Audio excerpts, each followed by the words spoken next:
उत्तराखंड में double engine की सरकार में गड़बड़ी की शिकायतें लगातार मिलती रही हैं। सवाल सत्ता पक्ष के अंदर से ही उठते रहे हैं। यही वजह है कि तीन तीन मुख्यमंत्री बदलने पड़ गए और अब जब चुनाव नजदीक हैं तो बीजेपी को कार्यकर्ताओं की याद आ रही है, बीजेपी को संगठन की मजबूती की याद आ रही है और बीजेपी को याद आ रही है कामकाज की। इसीलिए जेपी नड्डा ने बीजेपी के विधायकों को साफ साफ कह दिया कि जो नॉन परफॉर्मिंग हैं उनके टिकट काटे जाएंगे।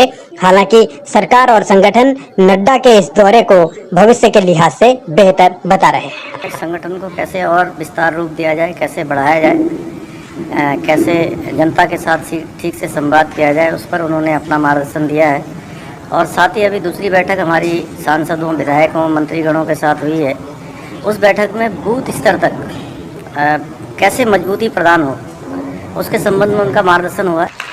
सीएम भले ही इस दौरे के बाद एक नई दिशा मिलने की उम्मीद कर रहे हों, लेकिन असल सवाल वही है कि क्या जो 2017 में मैंडेट मिला था उसके आधार पर बीजेपी काम कर पाई? क्या जो 57 विधायक राज्य की जनता ने दिए थे उन विधायकों ने अपनी अपनी विधानसभाओं में इतना काम किया कि वो इस बार भी जीत जाएंगे? तो ऐसा लगता नहीं। इसीलिए नड्डा ने सीधे सीधे यही नसीहत दी कि अब बूथ लेवल पर जाएं, अपना व्यवहार सुधारें, कार्यकर्ताओं के साथ भी और जनता के साथ भी संवाद जरूर बनाएं। एक जनप्रतिनिधि के तौर पर हमारा क्या कर्तव्य होना चाहिए, चुनाव की दृष्टि से क्या क्या महत्वपूर्ण है, जनता के बीच में समन्वय कैसे होना चाहिए, विकास और जनता के बीच में किस प्रकार हमें और अच्छा काम कर सकते हैं, कार्यकर्ताओं से कैसा व्यवहार, और इस प्रकार से एक राष्ट्रीय अध्यक्ष जी का मार्गदर्शन हमें प्राप्त हुआ।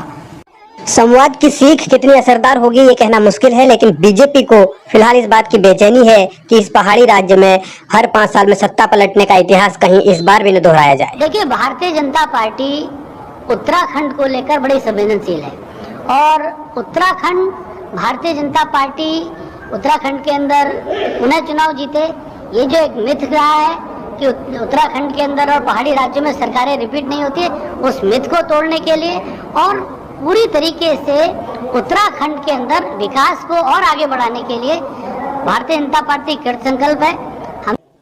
मिथक टूटेगा या बीजेपी का भ्रम, ये आने वाला वक्त बताएगा। लेकिन जेपी नड्डा ने अपनी पार्टी के सांसदों को भी सबक सिखाया।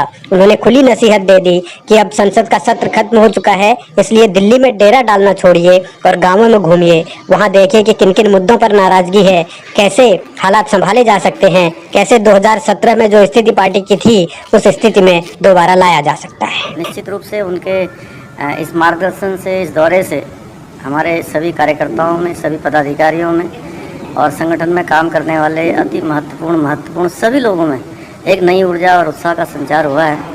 जेपी नड्डा भले ही नसीहतें देकर गए हों, लेकिन बीजेपी इससे उत्साहित तो है, कार्यकर्ताओं में जोश तो है कि बड़े नेता आ रहे हैं। लेकिन कांग्रेस में सियासत कहीं राजमा चावल तो कहीं कड़ी चावल बेचने तक सिमटी हुई है।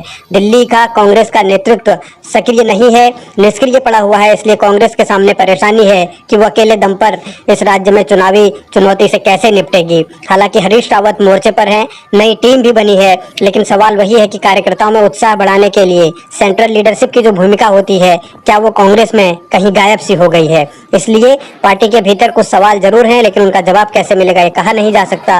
और इन हालात में अभी ये चुनौतियां भी हैं कि आने वाला वक्त जब चुनाव नजदीक आ रहा है तो कैसे कैसे संगठन और सरकार अपनी नाराजगी दूर करेगी और कैसे कांग्रेस अपनी रणनीति बनाएगी।